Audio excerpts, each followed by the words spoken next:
पक्षाचं वाटोळ झालं लक्षात ठेवा. तुम्ही एमपीतून लोक बोलवताय का, मला युपीतून लोक बोलवताय, बिहार मधून बोलवताय. मोठेपणा आहे हा, तुमची कमजोरी आहे. तुम्ही कमजोर झाले. कमावतात तुमचे, पण तुमची कमजोरी आहे. आणि महाराष्ट्र यामुळे मागासलेला आहे, मागासारखा चाललेला आहे. तुमची शक्ती, अरे 45 किलो वजनाची ती तलवार उचलणारा आमचा योद्धा छत्रपती शिवाजी महाराजांचा कावजी 45 किलोची, तुम्हाला 20 किलोची गुणी उचलत नाही, 30 किलोची गुणी उचलत नाही. तुम्ही हरताय, तुमच्या पुढेच तुम्ही हरताय. तुमच्या चुकीच्या विचारापुढे तुम्ही हरताय. 20 किलो वजनाचे डाल महाराज घ्यायचे, घोड्यावर मान टाकायचे, 4 फूट लांबीची तलवार असायची. तुमच्याकडे काय रे, एक कंगवा आहे मागच्या सूरच्या खिशामध्ये, सिगारेटची डब्बी आहे. कमजोर झालास ना तू. आग्र्याहून कधी शिर्डी रेल्वेनं तरी आहे. कसा येशील तू त्या फेटाऱ्यामध्ये? क्षीण होत चालला महाराष्ट्र, क्षीण होत चालला. याला कारण एकच आहे, तुमचं कर्म थांबलेलं आहे, तुमची सेवा थांबलेली आहे. याला एकच कारण आहे. गोड शब्द स्वामींनी वापरला आणि तिला एक सूत्र सांगितलं त्या लुकाईसाला. तिलाच नाही आपल्या सगळ्यांना सांगितलं, हे मुरदाड लोकांनो, हे आळश्यांनो, हे ऐधी लोकांनो, फुकट्यांनो, फुकट खाणाऱ्या लोकांनो, हालचाल न करताना स्वयं दास्य तपस्विनाम, तपस्वी माणसाचं दास्य स्वतः करावं. म्हणून तपस्वी स्वतःच काम स्वतः करतो, स्वतःच काम स्वतः करतो. तेवढी ताकद असावी ना त्याच्यामध्ये. त्याने खाल्लेलं अन्न पचण्यापुरती तर ताकद असावी नाही, पचन संस्था चांगली असावी ना त्याची. तू चुकीचं करतेस. एकाशे तू फुकट्यांना सांभाळते. पाप आहे हे, पाप आहे. सतर्क असलं पाहिजे माणसाने, स्वतःचं संरक्षण केलं पाहिजे माणसाने. देशाचंच नाहीये, स्वतःचं संरक्षण, आत्मसंरक्षण म्हणतात त्याला, आत्मसंरक्षण. दोघींना उपदेश केला, तूही चुकते, तूही चुकते, तूही चुकते. प्रसंग छोटासा आहे, वस्तू लहान आहे, वाटी. त्या वाटीने सगळा खेळ मांडलेला आहे. चुकते, तूही चुकते. जिथं विषमता जन्माला आलेली आहे ना, तिथं सुख मिळत नाही. जीव सम आहे, परमेश्वर सम, जीव परमेश्वर सम आहे, जीव विषम आहे. आणि ह्या विषमतेमुळे घराचे तुकडे होतात. मोठ्याच्या मुलाला कपडे आणले पा, आपल्या लेकराला कुठे राब राब राब राब शेतीमध्ये काम करायचं, शहरमध्ये तेच जातात. तुम्हाला कधी पाठवलं का हो धान्य घेऊन, कोबी घेऊन?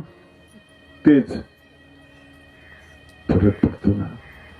2 भाऊ आहेत, मोठा साहेब आहे, नाशिकलाच राहतो, लहाना इथे राहतो. नाशिकचा कधी कधी येतो शेती पाहायला. केवढा आदर मोठ्या भावाबद्दल, बापा इतका आदर आहे. दादा आले, दादा आले, दादा आले, अरे पिंट्या पळ, दादा आले, दादा आले, दादा आले. काय आणू दादाला? आंब्यान, पपयान, अमुकान, सीताफळान, अमुकान, तमुकान. नेहमी दादा यायचे. एक दिवशी दादा आले, गाडीचं दार ओढलं, छोटा मुलगा बाहेर पडला. दोघांचे मुलं एकाच वयाचे होते. शेतीत काम करणारा खुश झाला. दादाने पोराला पण आणले बरं का. खुर्ची आणली, दादाला बसायला दिली, समोर टेबल ठेवला. दादाने पिशवी काढली, पिशवीत 2 आंबे होते, टेबलवर ठेवले. एक मोठा होता आकाराने आणि एक छोटा होता. दोन्ही मुलं समोर आले. योगायोगाने मोठ्या आंब्याच्या पुढे भावाचा मुलगा होता, छोट्या आंब्याच्या पुढे स्वतःचा मुलगा होता त्याचा. पंचायत झाली दादाला. साहेब आहेत मोठे, किंमत आहे, पेपरला फोटो येतात, दूरदर्शनला दिसतात. मग ते आंबे देत असताना काय करायचं आता? सरळ आंबा दिला तर आपल्या भावाच्या मुलाला मोठा आंबा जाईल आणि आपल्या मुलाला छोटा आंबा जाईल, तेवढ्यात चलाखी केली. असे आंबे पकडले, आडी पडली हाताला. आडी विषमता. लोकाईसा तू आडी पाडतेस, तू आडी सहन करतेस. काहीसा माणसा फुटण्याचं कारण आडी आहे. आडी म्हणजे विकल्प आहे, वक्रता ही वक्रता. लहान्या भावाने बघितलं, गंजीच्या गवताच्या गंजीच्या आडून बघत होत सगळी गंमत. दादा कशी गंमत करतात, मुलांना किती जीव लावतात. पण ज्यावेळेस त्याने आडी बघितली आणि तो समोर आला, दादा जवळ बसला. दादा मला वेगळे निघायचे आहे. अरे काय झालं तुला वेगळे निघायला? नाही आता नाही राहत मी दादा. तुम्ही पहिले दादा नाही, तुम्ही अडीचे दादा आहात. मला नाही जायचं तुमच्यामध्ये. आंबे तुम्हाला पोहोचवतो ना मी शहर मध्ये, गोण्याच्या गोण्या पाठवतो दादा, सीताफळ पाठवतो. कमी काय आहे आपल्याकडे? अनेक सरळ आंबा तुम्हाला देताना आला. माझ्या मुलाच्या पुढे मोठा आंबा होता दादा, तुमच्या मुलाच्या पुढे छोटा होता. आडी टाकली. हीच आडी मुंबईला पडली बाळासाहेब ठाकरेंकडून. हीच आडी गोपीनाथ मुंडे यांच्याकडे. या सगळ्या आड्या तुमच्या आमच्यापर्यंत पोहोचलेल्या आहेत. मला नाही राहायचं दादा. विषमता हा मोठा दोष आहे, सगळ्यात मोठा. आणि स्वामींनी हा काढलेला आहे, त्या सूत्रातून काढलेला आहे.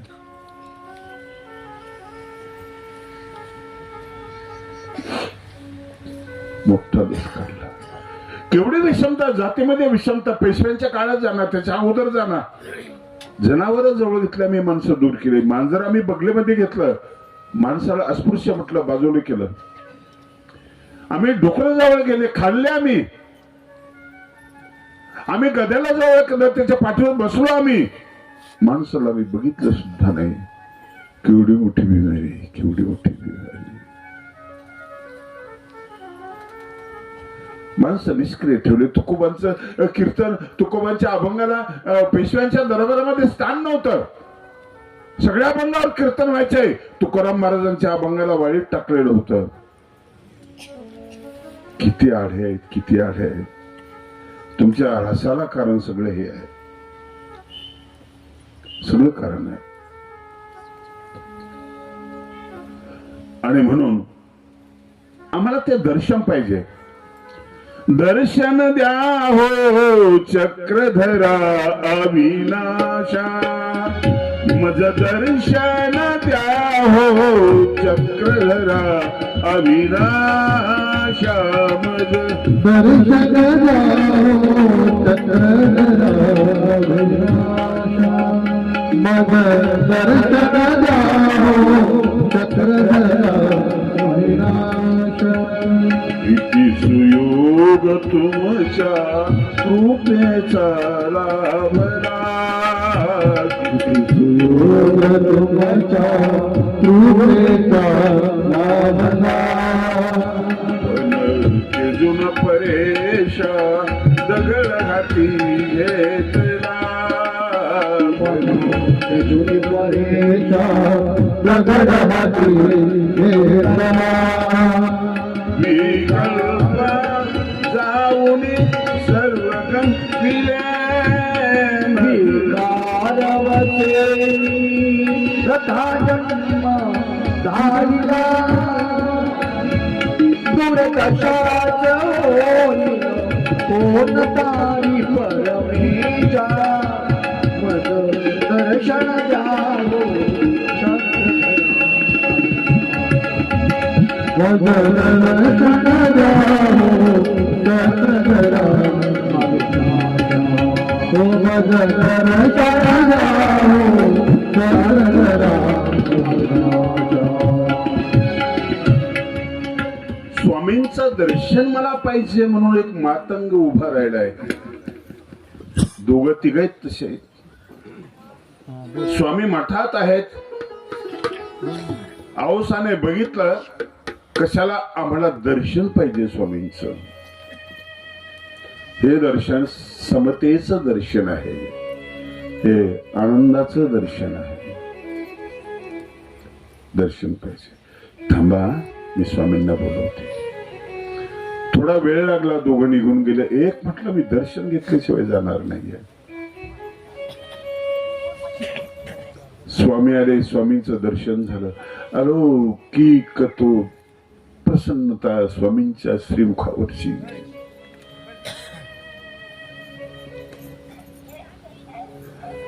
दर्शनाची ताकद आहे. स्वामींनी एक लाडू घेतला औसाकडून आणि त्याला दिला. त्याने हातामध्ये घेतला. तो म्हणाला माझ्या मालकीच झाला ना. हो, आता माझ्याकडून तुम्हाला मी वाहतो. किती चलाक आहे हो. मातंग वेडे आहेत का? तुम्ही त्यांना वेड बनवलं, त्यांना शिकू दिलं नाही. दुसरी गोष्ट, तो खादार नाहीये. त्याने खाल्ला असता. त्याची उंची,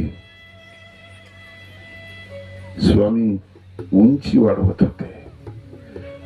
परवा सांगितलं, पारद्यांची उंची वाढवली, सगळ्यांची उंची वाढवली, सश्याची उंची वाढवली. उंची वाढवत होते स्वामी. दाखोबाची उंची वाढवली. विषमतेमुळे काय झालं माहिती आहे? शंकरराव चव्हाण, आपलं शंकरराव खरात हे जळगावच्या साहित्य संमेलनाचे अध्यक्ष होते. त्यांचं तराळ अंतराळ नावाचं पुस्तक मी वाचलं. पुस्तक छान आहे, आत्मचरित्र आहे. त्यात त्यांनी प्रसंग लिहिला, त्या भाषेत लिहिला, लहानपणच्या. मी 6 वर्षाचा असीन.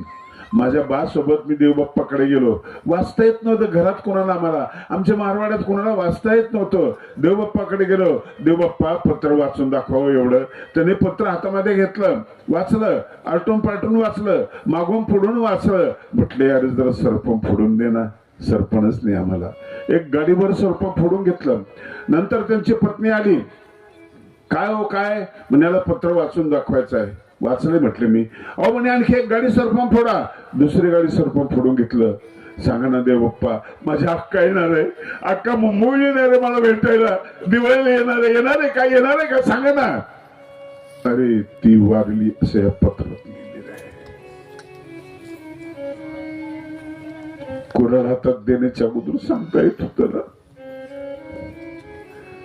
शंकरराव म्हटले त्यावेळेस मला वाटलं आपण शिक्षण शिकायला पाहिजे. जीव सर्वाधिकारी आहे सूत्र स्वामींचं. ज्यावेळेस बाहेर पडला ना, सगळ्यांना अधिकार आहे. इथे सगळ्यांशी इथे आहे अधिकार. हे कोण करतो? हे तुम्हाला मी 6 ऐश्वर्य सांगितले. 6 परमेश्वराचे 6 गुण सांगितले ना. षडलक्षणम श्री परमेश्वराख्यम तम चित परम चक्रधरम स्मरामी. ते औदार्य असावं लागतं. स्वामींना लोक वेदात होते. स्वामींना पाहिलं की वेदात होते. अशी ती वेदक मूर्ती. पैठणच्या रस्त्यावरून चालत असताना एका स्त्रीने, ब्राह्मण स्त्रीने ब्राह्मणाला विचारलं, हे काही जाणती? पैठण त्यावेळेच विद्यापीठ, विद्वानांचं माहेर घर. स्वामींनी तो शब्द ऐकला, मागे वळून बघितलं. तिला सांगितलं, बाई हे सकळ शास्त्राचा मथितार्थ जाणती, हे ब्रह्मविद्येचा छेद करू जाणे. रणभूमीतल्या गीतेपेक्षाही हे वाक्य महत्वाचं आहे. मी कृष्ण आहे. मी मेहकराला कृष्ण झालो. मी कृष्ण आहे. गीतेचे खूप सूत्र स्वामींनी मराठीकरण केलेलं आहे त्याच.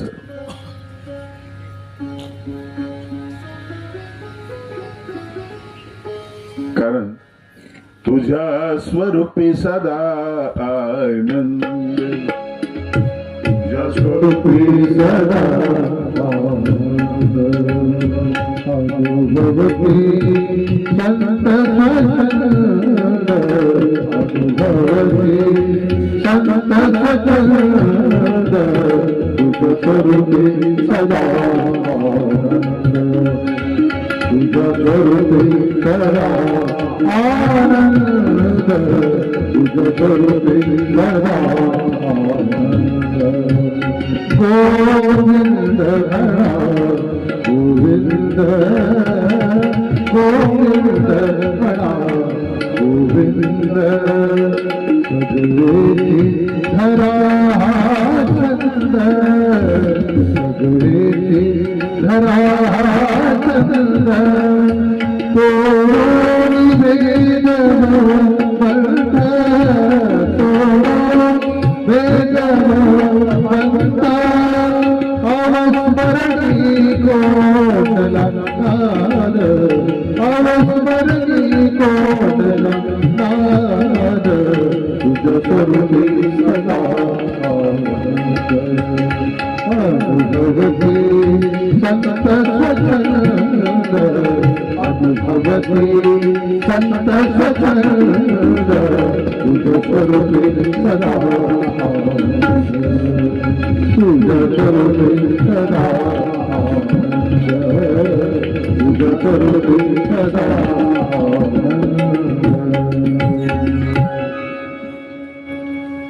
आनंद असण्याचं कारण की विषयाची वासनाने गुण गेलेली मोहमाया ममता मेलेली आहे. राष्ट्रसंतांनी पुढच्या चरणात सांगितले गोड आहे, अतिशय गोड आहे. तो आनंद तुमच्याकडे नाही, तुम्हाला तो विषय आणि मोहमाया तो आनंद मिळवू देत नाही.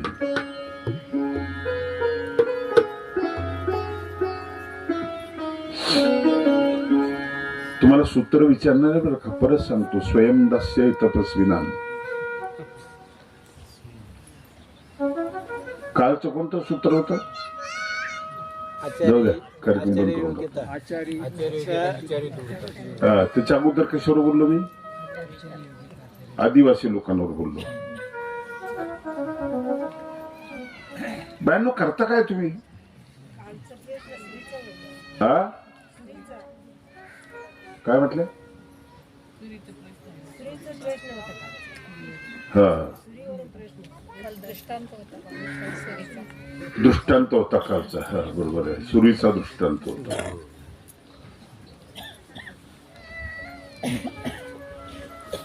फुकट खाणाऱ्या लोकांना सल्ला याच्यामध्ये. आमचा इतिहास असा नाही हो.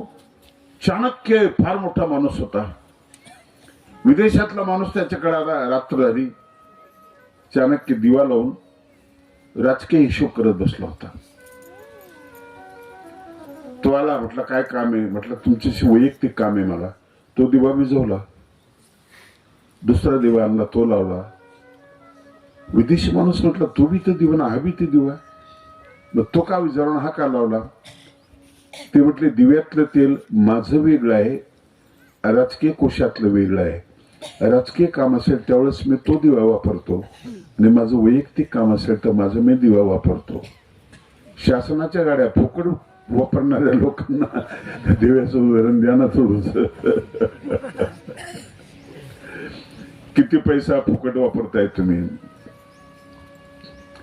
फुकट या लोकांना काही त्याच काही लाज नसते, काही नसते. एका घरी एक माणूस जेवायला यायचा. भारतीय संस्कृती जेव घाला बा, बसा जेवायला, बसायचा. जेवायला वेळेवरच यायचा. आलं की मग म्हणायचे बसा. ते 1 दिवस 2 दिवस जास्त झालं ते 15 दिवस नवरा बायकोची कटकट झालेली. हे येत याला तुम्ही जेव्हा म्हणता, अगं म्हणावं लागतं, शिष्टाचार आहे तो. नाही म्हणे ते जमणार नाही, मी नाही करणार असं. दोघांनी एक दिवशी ठरवलं नाटक. जेवायला बसला हा मालक, आला तो, बसा, बसला. नवरा बायको घरात गेली, कुरबुर सुरू झाली. तुम्हाला अक्कल नाही, ते म्हणे तुम्हाला अक्कल नाही. डुकरी कुठली, तुम्ही डुक्कर आहेत. कुत्री कुठली, तुम्ही कुत्रे आहेत. झालं सुरू, मारामारी सुरू झाली. मोठा आवाज येत होता, मारामारी होत होती. म्हणजे दणके मारत होते, काठीनं मारत होता.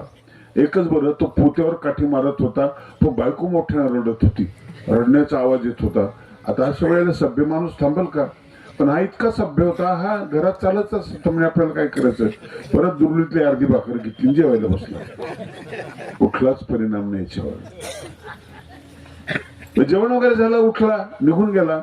बाहेर गेल्यानंतर नवरा बायकोने खिडकीतून बघितलं, म्हटलं आपलं यशस्वी झालं बरं का नाटक, खूप चांगलं जमलं.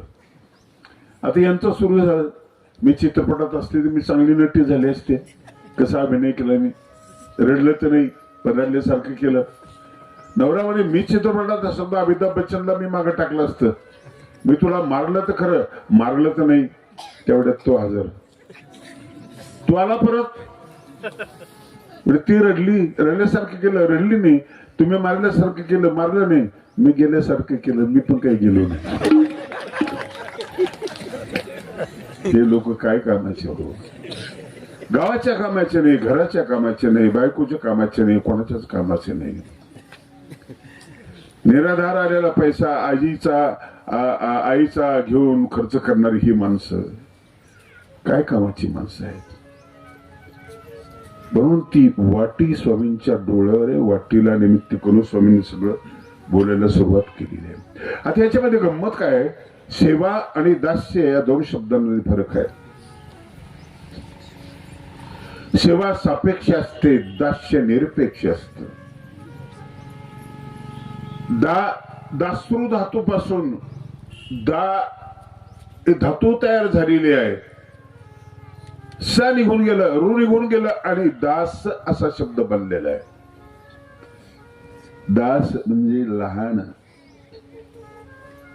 म्हणून अभंगामध्ये म्हटलं, भिका म्हणे दास छोटा परी सर्वाहुनी मोठा. विनोबा भाई म्हणायचे मी मोठा आहे सगळ्यात. किती मोठे म्हटलं, सगळ्या ऋषीमुनीपेक्षा मी मोठा आहे, मला लांब दिसत. असं कसं म्हणता, कारण मी त्यांच्या खांद्यावर आहे म्हणे, त्यांच्यापेक्षा उंच झालो की नाही. मी तुमच्या खांद्यावर बसलेल्या मुलाला 1 फुटाचं अंतर जास्त लांब दिसतं की नाही, असा मी मोठा आहे. असा दासृ शब्द धातू आहे, तिच्यापासून तो शब्द बनलेला आहे आणि त्याला शे प्रत्यय लागलेला आहे, दास्य. ते दास्य मोचक. दा शब्दाचा अर्थ आहे देणे, ददाती इति, देणे. तुम्ही अन्नधान्य देता, तुम्ही पैसा देता, तुम्ही काही वस्तू देता, सगळं जीवन देणे, त्याचं नाव आहे दास. गणित नाही, तिथे भावना आहे. सेवकामध्ये गणित असतं. मी इतकी सेवा केली, मला मोबदला. कमीत कमी मेल्यानंतर बाबांनी माझ्या नावानं मृत्यूपत्र तरी लिहायला पाहिजे होतं. दास्यामध्ये तो भाव नसतो. दास शब्द ब्रह्मविद्येतला अत्यंत गोड शब्द आहे, पूर्वीमध्ये आलेला आहे तो. ते दास्य मोचक तरी भक्त्याशी सावेव, ती त्रिविधा भजता नाव. मन इंद्रिय देह स्वभाव, नियमी अर्पे जती. ज्ञान प्रबोधातली ओवी आहे. दास्य ही भक्ती आहे. सर्वनम कीर्तनम विष्णू स्मरणम पादसेवनम अर्चनम वंदनम दास्यम सख्यम आत्मनिवेदनम. हे प्रेमाचे वेगवेगळे प्रकार आहेत. 7व्या क्रमांकाचं प्रेम आहे ना, ते आहे दास्य. काही करू नको, श्लोक म्हणू नको, काही म्हणू नको, फक्त सेवा कर, फक्त सेवा कर. दास्य जबडीक असलं तर होतं, सेवा दुरांतर असते. हा फार मोठा फरक आहे. स्वामी त्या सेवाभावाला किती उंची प्राप्त करून देत आहेत. स्वयं दास्य तपस्विनाम. तपस्वी स्वतःच काम स्वतः करत असतो. काही लोकांनी मरेपर्यंत आपले स्वतःचे कपडे धुतले, मरेपर्यंत आपले काम केले. तपस्वी आहेत ते. तपस्वी मध्ये जंगलामध्ये आहे, ढोऱ्या डोंगरामध्ये बसला असा अर्थ नाही आहे. तपस्वी म्हणजे सहन करणारा, क्लेश सहन करणारा. तो तुमच्या घरामध्ये बी आहे. सासूबाई सुनेचं सहन करते ना, ती तपस्वी आहे. सून सासूचं सहन करते ना, तपस्वी आहे. सासरा सगळ्यांचं सहन करतो ना, तो तपस्वी आहे. काट्यावर झोपलं ते क्लेश आहेत, हे वेगळे क्लेश आहे. तपस्वी म्हणजे सहन करणार. ताण तितिक्षस्व भारत. अर्जुना ते सगळं सहन करतो. गोड शब्द आहे, लक्षात ठेवा. तपस्वी होण्यासाठी कपडे बदलावं लागत नाही. तपस्वी होण्यासाठी तुम्हाला जंगलात जावं लागत नाही. सुखे येतो घरा नारायण. वृत्तीमध्ये बदल करावा लागतो. वृत्तीत बदल. दास शब्द असला म्हणजे असं एवढं हे नाहीये. सेवक शब्द असला म्हणजे तुम्ही मोठे नाहीये. कुठे वाटतात नगरसेवक मोठे आहेत, ग्रामसेवक मोठे आहेत. ते सेवक तरी दिसतात का आपल्याला? दिसत नाही आहे, दिसत नाही. हा पुढचा टप्पा जो आहे ना तो दास्याचा टप्पा आहे. कुठलीच अपेक्षा नसलेलं ते सूत्र गोळ आहे. सूत्र एक एक सूत्र समजून घेण्याचा प्रयत्न करा. तुझी सेवा करीन मनोभावे.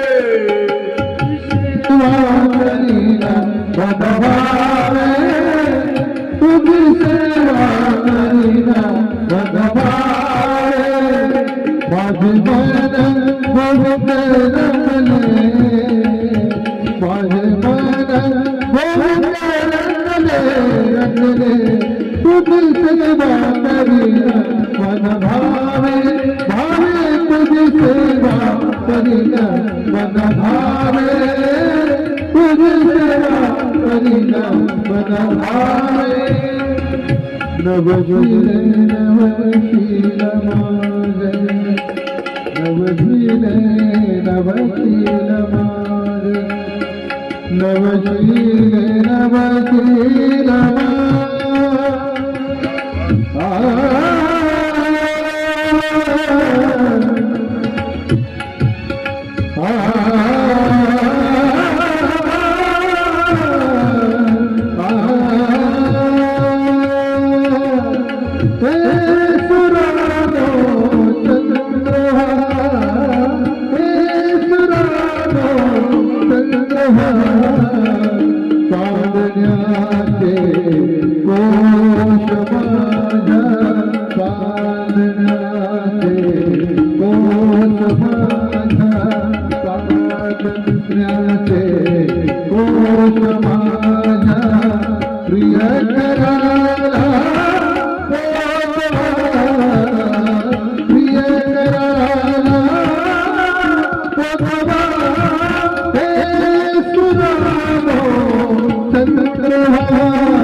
रंगले